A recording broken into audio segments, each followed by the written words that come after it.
Gracias, doctor Cabanela.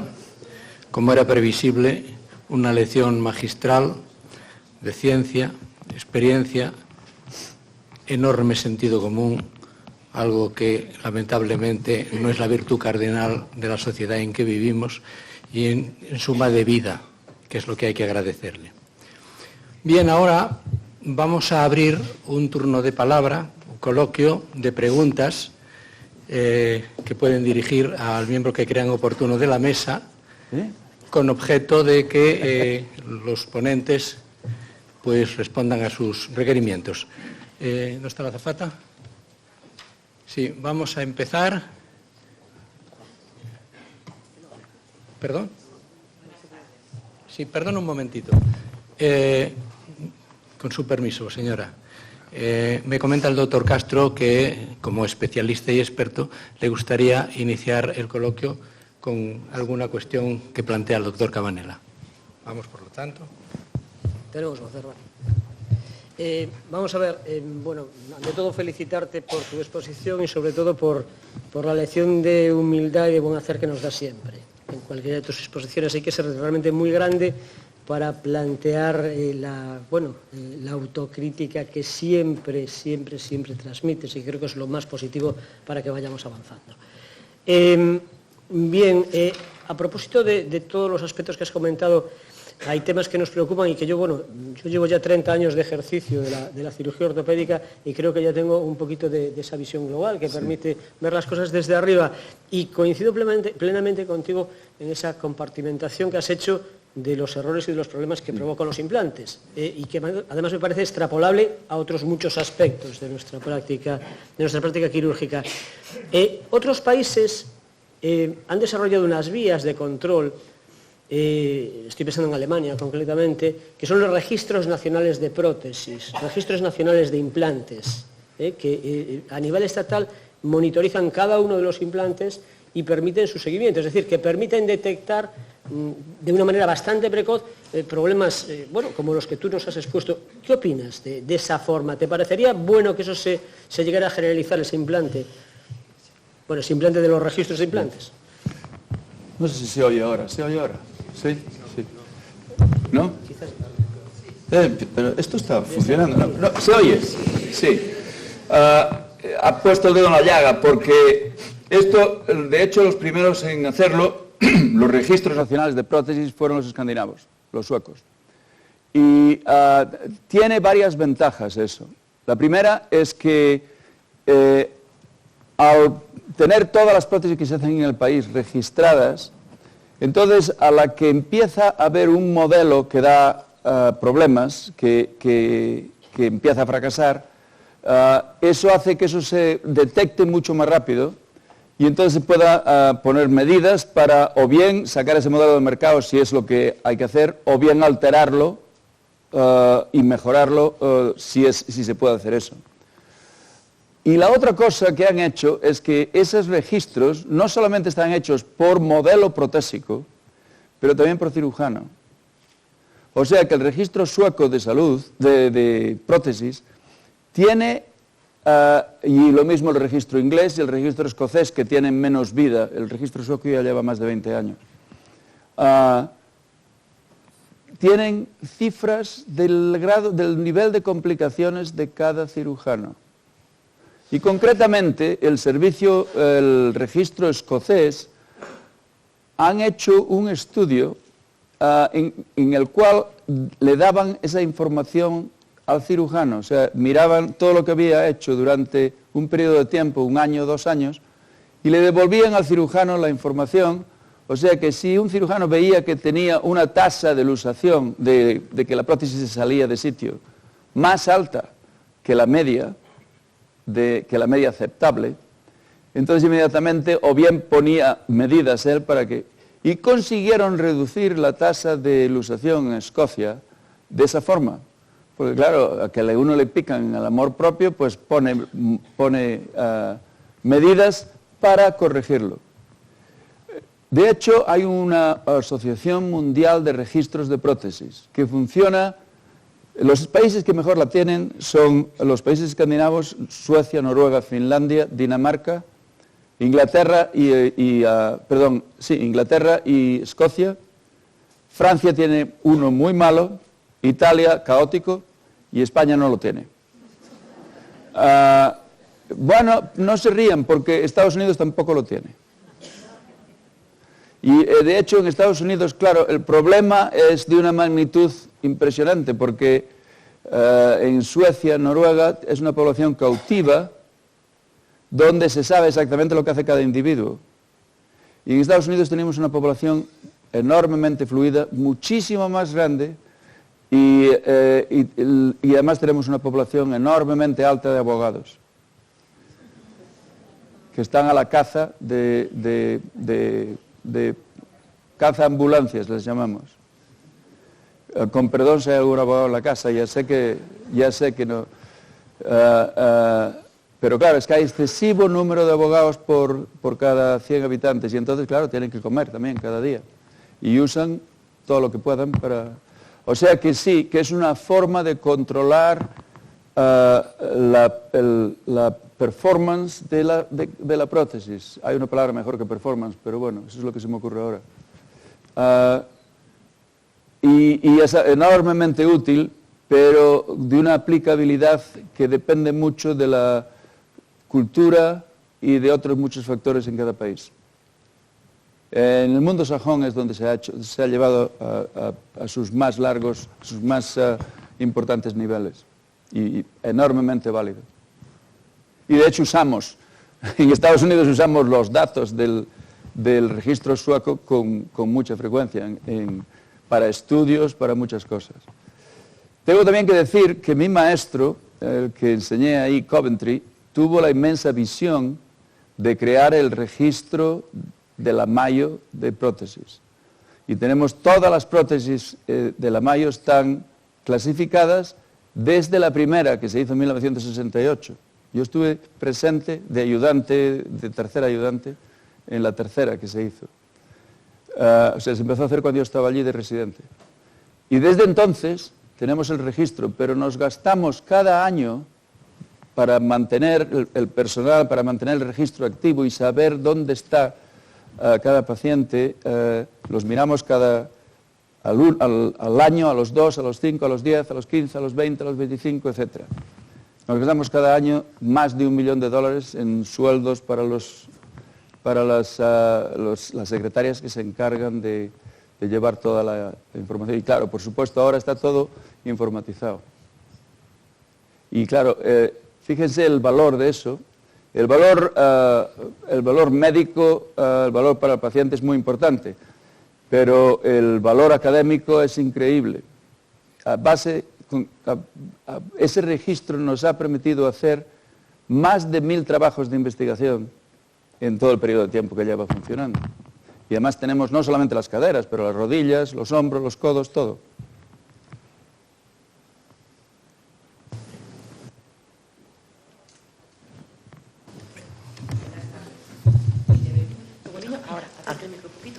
Buenas tardes. Mire, yo tengo una hija que con 20 años le han puesto una prótesis de cadera y ya lleva, a los 7 años le rompió. Fue por una enfermedad de Pertes y han pasado ya 15 años más y está muy preocupada porque ella siempre tiene dolores, siempre, desde los 18 años. Y aunque lleva la prótesis, los dolores no se la han quitado nunca. Y ella está muy preocupada porque si le tienen que poner otra, que si le va a dar mejor resultado, se va a quedar la pierna inútil de todo. Tiene mucha preocupación. Ella no está aquí, por eso no vive en Madrid, por eso no puede ella hacer directamente la pregunta. Pero sí tiene mucho miedo. Y la verdad es que ya han pasado, tiene 44 años y siempre está con dolores, siempre. Y lleva la segunda, porque haciéndole la operación se le rompió el vástago, quisieron aprovechar para cambiarle el vástago, pero se le rompió y estuvo muy mal, se tiró 9 meses haciendo rehabilitación y bastante mal. Y eso, que tiene mucho miedo a que si la tienen que operar, si la van a dejar inútil. Esa es una pregunta predecible en este tipo de charlas. Siempre sucede que hay alguien que le cuenta a uno su caso personal. Sí. Bueno, el tener miedo es humano y normal. O sea, yo también tendría miedo si me tengo que operar por tercera vez de una prótesis. Pero en principio, como decía, yo creo que prácticamente hay problemas en que la única solución que a uno le queda es caerse de rodillas y hacer esto, porque no queda otra solución. Pero prácticamente la mayoría de los problemas hoy se pueden resolver, y se pueden resolver bien. Yo no diría de una forma excelente. Uno no puede esperar, si ha pasado tantos años, uno no puede esperar una cadera normal. Pero una cadera funcional que no le moleste es perfectamente posible que la pueda conseguir. Pues claro, sin detalles yo no le puedo dar más, no le puedo contestar más que de una forma un poco general. Aquí, por favor. Buenas tardes. Mire, yo quisiera preguntarle una cosa. Si la osteoporosis crea algún tipo de problema a la hora de fijar la prótesis. No le he oído. Si el padecer osteoporosis es un problema a la hora de hacer una fijación de la prótesis al hueso, y bueno, el tener osteoporosis si causa algún problema a la larga de estabilidad en la prótesis, en la duración de esa fijación. Gracias. Es una buena pregunta, porque una persona, sobre todo una mujer, de más de 65 años, la densidad ósea va a tener unas grandes posibilidades de tenerla baja. Ciertamente uno puede conseguir la fijación prácticamente siempre. El tipo de fijación, cómo se haga la fijación, va a ser distinto en una persona así. Pero fíjese, acabo de llegar ayer llegué de Dubái. En Dubái, a pesar de tener una cantidad inmensa de sol, 365 días del año, las mujeres, pero los hombres también, tienen una densidad ósea bajísima, bajísima. Y esto se debe, ya se puede imaginar a qué, van siempre tapados, con aquellas chilabas, y las mujeres todavía más, porque las mujeres ni siquiera la cara la llevan descubierta. Y eso hace que la densidad ósea se baje. Y las que necesitan prótesis se pueden hacer exactamente igual. Yo creo que el hueso osteoporótico cura, la capacidad de fijación en el hueso osteoporótico es la misma o muy cercana a la del hueso normal. O sea que eso no debiera de ser una contraindicación de hacer una prótesis. El tipo de fijación va a ser distinto y la posibilidad de problemas intraoperatorios es un poco más alta, pero sabiéndolo eso de antemano, eso se puede solventar. O sea que eso no es un problema. Es una buena pregunta, pero no es problema.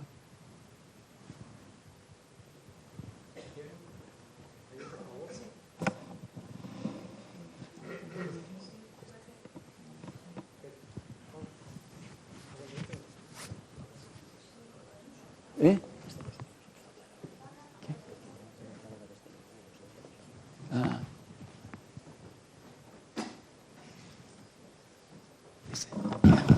Buenas tardes, doctor Cabalena. Soy compañero, traumatólogo del Hospital San Rafael. Enhorabuena por la charla. Lo que ha comentado el doctor Castro es cierto. Cada vez que te oímos, si me permites tutearte, es un placer. Nos demuestras que aparte de hacer bien las cosas, analizar lo que has hecho durante tantos años tiene un mérito enorme, porque de eso es donde se saca el aprendizaje. Nosotros hemos aprendido, hemos intentado aprender con maestros como tú, ¿vale? Y yo creo que la técnica la vamos conociendo, nunca la llegaremos a dominar, porque realmente es un proceso, la cadera con sus complicaciones, los recambios y demás. Yo creo que últimamente estamos haciendo mucho hincapié en que sea un proceso para el paciente que no sea un proceso traumático, el proceso de la cirugía. Es decir, hace años poner una prótesis de cadera implicaba que el paciente, pues, mucho miedo, qué va a pasar, cuánto dolor voy a tener, cuánto tiempo voy a tardar en recuperarme. Y una vez que los materiales que conocemos a día de hoy nos dan una duración, una vida media de esa prótesis satisfactoria, que la técnica está más o menos mejorada o conseguida, ¿qué importancia das tú a que el proceso actualmente de esa cirugía es un proceso llevadero. Es decir, nosotros, por ejemplo, en el hospital utilizamos protocolos de recuperación rápida, con medicación preoperatoria, posoperatoria, infiltración durante el proceso quirúrgico, el ácido tranexámico para que no se evitan las transfusiones de los pacientes. ¿Cómo ves esto a día de hoy? Gracias. Esto es hoy, la moda hoy, es lo más importante, o de las cosas más importantes hoy. Hemos resuelto los problemas técnicos de la prótesis, los problemas de tecnología, sabemos cómo resolverlos, y los que no se han resuelto han sido porque ha habido o ignorancia o mala fe en algunos casos. La recuperación rápida, los protocolos de recuperación rápida están al día hoy. O sea, todo lo que has dicho de utilización de sustancias químicas para disminuir el sangrado durante la operación, de preparación antes de la operación para disminuir el nivel de dolor, de recuperación rápida con fisioterapia, levantando al paciente el mismo día de la operación, con una estancia hospitalaria de 2 días y medio o menos incluso en una prótesis primaria, o sea, operarlos hoy y que se vayan a casa mañana. De hecho, se está llegando, yo creo que eso ya es probablemente un poco exagerado, a hacer cirugías ambulatorias, poner una prótesis de forma ambulatoria. Yo creo que eso, aunque hay gente que lo defiende, y yo creo que si yo me hago una prótesis, yo no quiero que me la hagan ambulatoria. Yo me voy al hospital y me quedo en el hospital, por lo menos hasta que estoy seguro que he sobrevivido a la anestesia, por lo menos eso, ¿no? Pero todas las cosas que has mencionado, que forman parte del entorno operatorio, que le hacen la vida al paciente mucho más fácil, que le tranquilizan además la preparación psicológica, incluso con la lección el día antes de la cirugía, cuando le explican todo al paciente, todo lo que le va a pasar, cuando uno sabe lo que le va a suceder, entonces no hay ninguna sorpresa. Y eso le hace la vida al paciente mucho más fácil, de tal forma que hoy realmente el ponerse una prótesis de cadera o de rodilla es una cosa tan rutinaria que es mucho más fácil de lo que era hace 30 años. O sea que eso es una de las cosas en que más progreso hemos tenido. Y pienso que en el primer mundo yo creo que se ha extendido por todas partes. O sea, se hace de una forma rutinaria. En el tercer mundo, a veces las cosas se hacen más o menos como puedes, pero a mí me ha pasado en Vietnam de operar a un paciente a las 12 de un día, irlo a ver a las 6 de la tarde y estaba el tío perfecto.